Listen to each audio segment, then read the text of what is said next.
le son du vent qui souffle doucement, presque mélancolique. Ici, le vent n'apporte pas seulement la pluie, il apporte des souvenirs. Je m'appelle Lucien Mareuil. Je suis venu à Saint-Remy-sur-Vallon, un petit village niché au cœur de la Loire, pour une raison bien précise. Chaque soir, à la même heure, le vent se lève, plus fort, plus étrange qu'ailleurs. Les habitants disent qu'il transporte quelque chose. Des murmures, des rires d'enfants. Ce ne sont pas des histoires pour faire peur aux touristes. C'est une mémoire, une cicatrice que le temps n'a pas effacée. Une mémoire qui remonte à 1972. Le vent se fait plus insistant avec des sifflements. Pour comprendre, il faut revenir en arrière. En 1972, une tempête d'une violence inouïe a frappé la région. L'école communale, une vieille bâtisse en pierre, n'a pas résisté. 12 enfants et leur institutrice ont été emportés. Depuis ce jour, on dit que leurs âmes errent dans les ruelles, portées par les courants d'air. Les anciens du village en parlent à voix basse. Ils se souviennent. Elle, un D, E, a confié, c'est est pas le vent que vous entendez, jeune homme, c'est eux. Ils jouent encore. Je me suis rendu sur les ruines de l'école. Les murs sont mangés par le lierre, mais on devine encore la cour de récréation.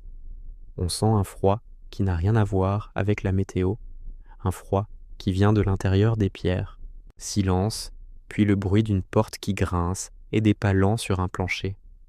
Dans les archives municipales, j'ai trouvé de vieux journaux jaunis, des photos en noir et blanc, des visages souriants, figés pour l'éternité, et puis cette boîte en carton, oubliée sur une étagère poussiéreuse.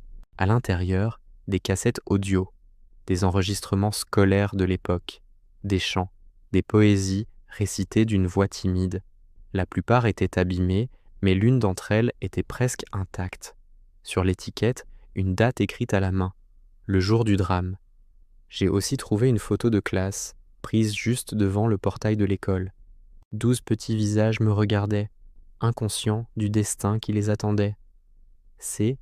Est en nettoyant cette cassette que j'y ai senti air se glacer autour de moi, bruit de la cassette insérée dans un lecteur, un léger grésillement. J'ai restauré la bande. Ce que j'ai entendu d'abord, c'était le chaos, le vent qui hurle contre les vitres, le bruit de la pluie, et puis des voix claires, des rires d'enfants, insouciants, qui s'amusent du vacarme extérieur. Ils ne semblaient pas avoir peur. Au milieu de leur jeu, une voix d'adulte, douce mais ferme, celle de l'institutrice.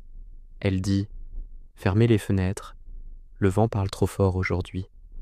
Ces mots sont suivis par un dernier éclat de rire, puis un souffle brutal, assourdissant, un craquement, et le silence, un silence total, absolu, le silence que seul un drame peut laisser derrière lui. Le son du vent reprend, plus fort, avec des chuchotements indistincts. Aujourd'hui, le soleil se couche sur Saint-Remy-sur-Vallon. Le vent se lève, comme chaque soir. Il siffle entre les toits d'ardoise et balaie les feuilles mortes. Certains disent que les enfants rient encore quand le vent tourne du nord. Légende ou mémoire du vent, je ne sais plus. Mais si vous passez par ici, un soir de grand vent, tendez l'oreille. Ce ne sont peut-être pas que des murmures, ce sont peut-être les enfants du vent. Merci de m'avoir écouté. Si cette histoire vous a touché, n'hésitez pas à vous abonner pour d'autres enquêtes. Prenez soin de vous.